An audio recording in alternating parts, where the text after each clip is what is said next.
চ্যানেলে তোমাদের স্বাগত। আজকে আমি নিয়ে চলে এসেছি টাকা পয়সার ভাগ অঙ্ক নিয়ে। তা চলো শেখা যাক, লেটস গো।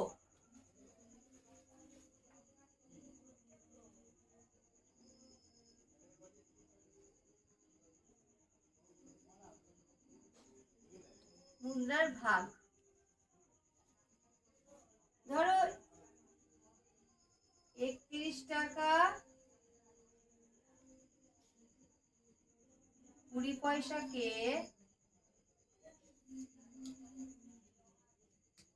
6 দিয়ে ভাগ।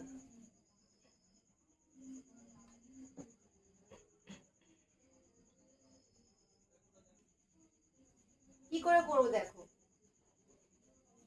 6 যেরকম ভাগ করি সেরকমই ভাগ টুকবো। 31 টাকা 20 পয়সা, 6 দিয়ে 5 6 30। যেরকম ভাগ হয়, প্রথমেই বলেছি যেরকম ভাগ হয় সেরকমই হবে। 5 6 30, 1 টাকা। তাহলে 1 টাকা মানে আমরা সবাই জানি 1 টাকা মানে কত, 100 পয়সা। 100 দিয়ে গুণ হবে। কেন 100 দিয়ে গুণ হলো? কারণ পয়সা আছে, পয়সা বার করতে হবে, তাই 100 দিয়ে গুণ হলো।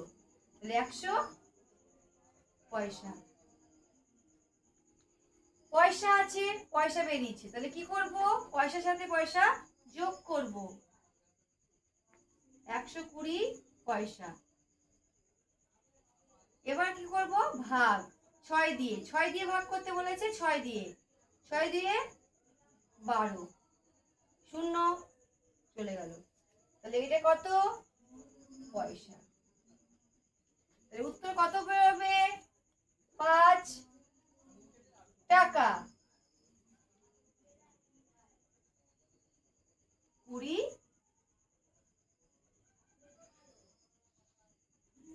পয়সা। ভিডিওটি ভালো লাগলে একটি লাইক এবং কমেন্ট করে পাশে থাকবে এবং সুস্থ সবল থাকো। টাটা।